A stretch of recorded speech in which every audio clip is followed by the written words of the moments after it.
everyone. I hope you're all doing well. Welcome to another episode of Hannon Inside Out. My name is Kaylee, and I'll be your host for today. We'll be speaking with Chan Harris, who is our ordering assistant at the William H. Hannon Library.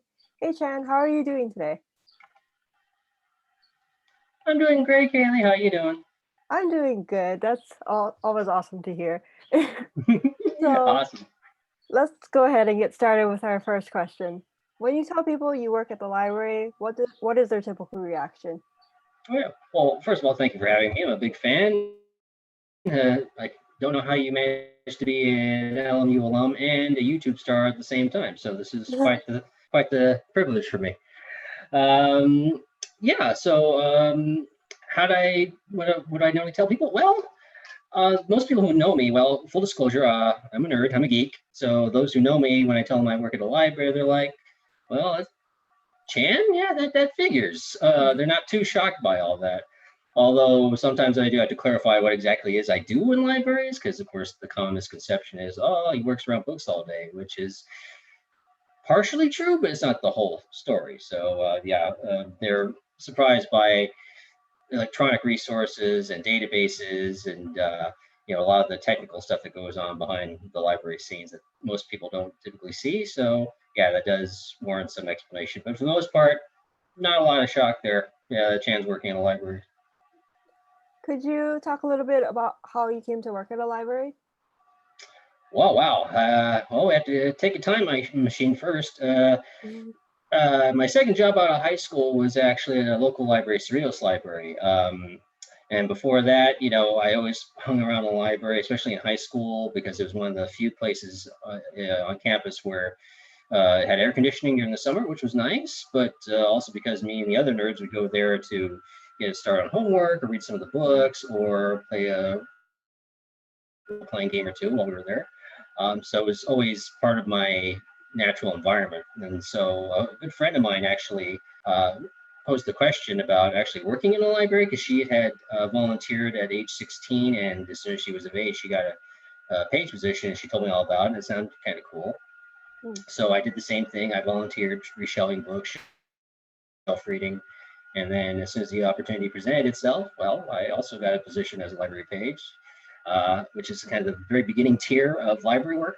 And all throughout college, I was working at that library, managed over the years to get promoted to different positions. I was a library aide for a spell, a library clerk, a library assistant, I was a library services coordinator for another library at one point. I was actually interim city librarian for a time because the city librarian had retired, and during the recruiting process, of course, someone had to hold on to the fort, so I kind of held that position for the briefest of spells. And then finally in 2012, I made the switch from public libraries to academic libraries and found a whole different side to libraries in general. Coming from a handful of databases to literally hundreds of almost thousands of Mm. databases and resources, it was a big eye opener for me. And I've loved it ever since. Working with librarians, faculty, students, future leaders of the world, and that sort of thing. Really add a whole new dynamic to library work for me, and I've been enjoying it this whole time. I could definitely. My dad really likes the air conditioning in the library, so I definitely understand what you're saying about the first part. He doesn't even like books or anything, but he's always like, "I gotta go to the library for the air conditioning," and I'm just looking at the books, and he's just saying, "Oh, take your time, air conditioning." So, so how does the content in a university setting differ from the ones in the public library setting?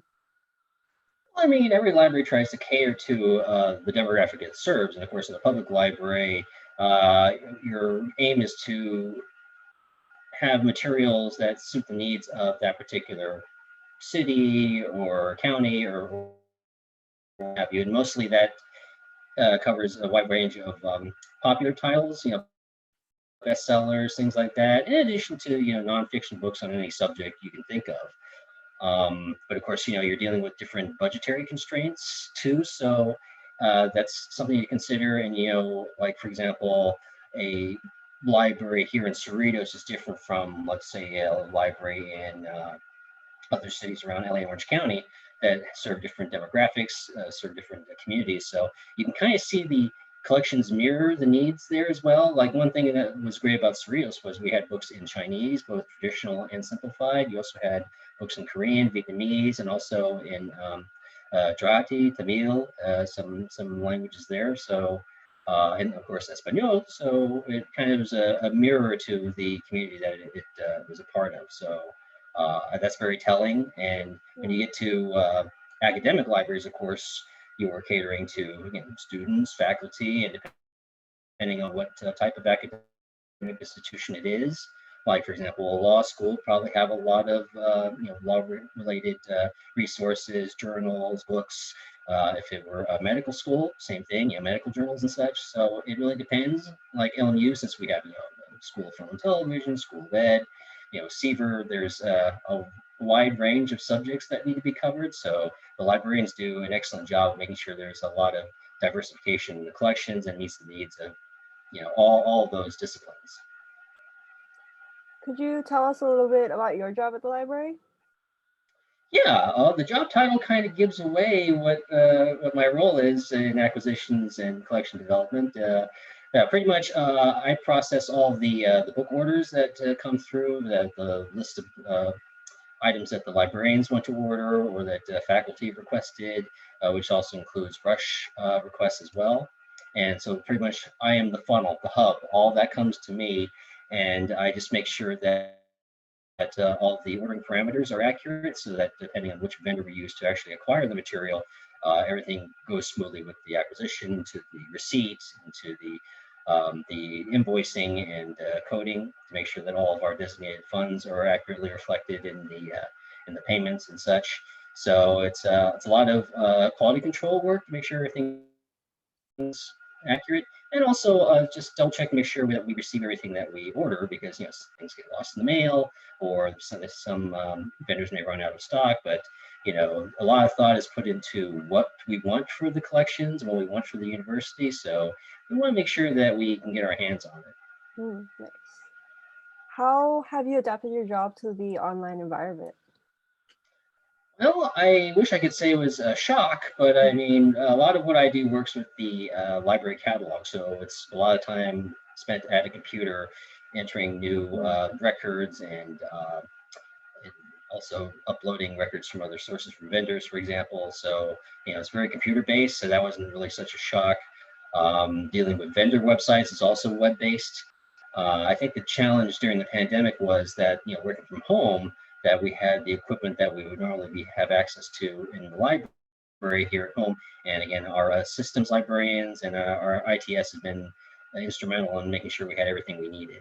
And even when we started to go back into the building, if you're working from home and going in, you have to have a computer to work from home. You also have to have a computer in the office. So yeah, they worked out the logistics of making sure that we had everything we needed, which was awesome, and they're still doing it. So Nice. How do you think the library might change after we experience this return to normalcy? that's a very good question. The pandemic definitely challenged us a bit, but it also showed us what was possible in the online format. But at the same time, there's something to be said for in-person interaction, especially when uh, there's a lot of limitations to not having access to the books, to the artifacts, especially with archives and special collections. There's so much that's in the vaults that are on campus. And you really, I mean, a lot of the stuff is being digitized and some of it is kind of accessible online. But I mean, just holding an artifact in your hand and being able to, just the tactility of it is different. Even reading books, right? The page turners, a little different than swiping to the next page on a tablet or a device. So I think that really taught us how much we all miss that. I think not being able to do it for so long. So I don't see it going away, even though there's conveniences of having a lot of this stuff readily available online. There's still a lot to be said for just having it, having access to it physically. And yeah, another thing that I can just take a guess at is just technology is changing how we access information all the time. So being able to predict what will come next is exciting to think about, but I just hope that whatever that is, again, it doesn't take us completely away from the tactile. So we'll see what that looks like. But yeah, if everything goes back to normal, then hopefully we'll see more of that tactility return, and reveal the fact that a lot of the stuff that we kind of converted over to during the pandemic, like streaming media, ebooks, e-resources, is still very much there, but the other component is now available as well. Right. I keep on saying this, but I totally miss physical books. I can't wait till we can get back in the library. Oh yeah, yeah, fresh, crisp pages, and yeah, the face type, and yeah, and every time Angie in our department opens up a big box of books, just that new book smell. And the Mylar covering. Yeah, again, nerd. Sorry, totally geeking out over books. No, I totally miss it too. So, what are some ways your job impacts our patrons in the area of diversity, equity, and inclusion? Yeah, well, I can't take all the credit because again, these materials are selected by our librarians and faculty. So I guess through proxy, I've helped to be part of the richness of the collection, the diversity. Because one thing I love about LMU is that we cover a whole range of possible subjects that might be part of a curriculum, part of someone's course, or just for personal enrichment. And there is no subject that is censored or taboo. I mean, everything from social justice to LGBT rights to any controversial issue you can think of. One thing I love is the objectivity. We get books and materials that cover all aspects of an argument and ultimately leaves it to the student or whoever picks up the material to say or make up their own decisions on how they stand on a particular issue, which is great. I think it definitely challenges, especially young students, to kind of answer those big philosophical questions, and with all available evidence available to them, make their own minds. But also something else that goes along with it is the idea of kind of training your mind to, in terms of information literacy, how to evaluate sources of information. This book was written by this individual. What was their intent behind writing it?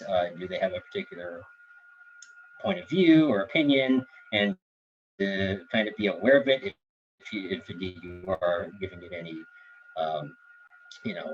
influence over your decision making. But yeah, again, as far as inclusion and the beauty of the variety in the collection, again, I can't take full credit. I can just say that all the books that I've seen that I've ordered just make me even more um, excited about more people getting their hands on this information and the painstaking detail that our librarians and faculty actually go through to select these materials, because these are um, peer-reviewed sources. They're also from some reputable publishers, and also I've had to order things that are from very esoteric or very niche publishers. So it's not just coming from one source; it's coming from wherever the librarians can find this information if anything seems worthy of the collection. So yeah, I'm very glad to be a part of that, even though I can't again take full credit. But it's something that talks about being inclusive, but then catering to the needs of any student or faculty who may need whatever they need for research or personal fulfillment.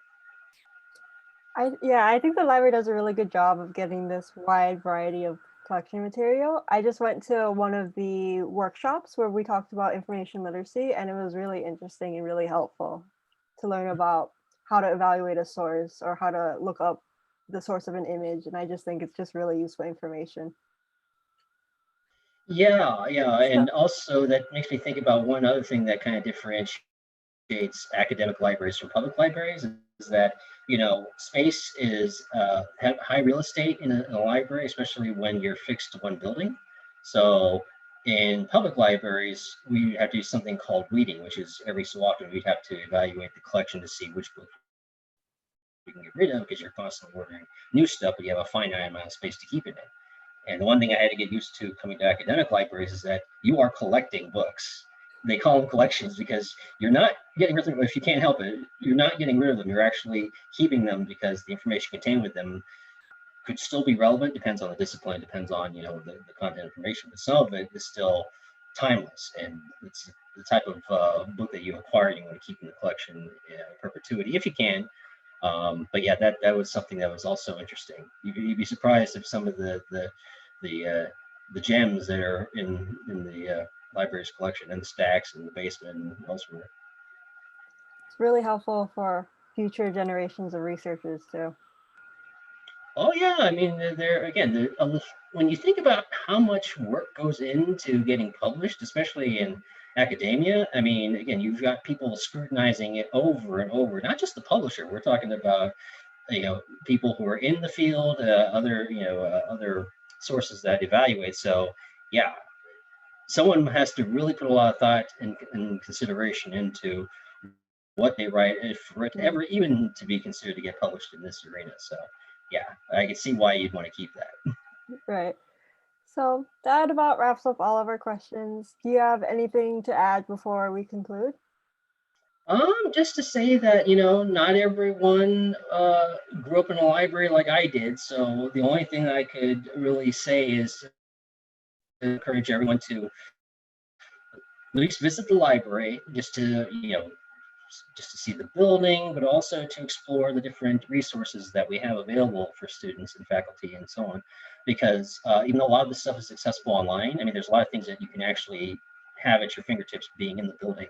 But also, it's not just that library. Of course, me, every time I travel, the first thing I say, where's the nearest library? What's it look like? I wonder where they at.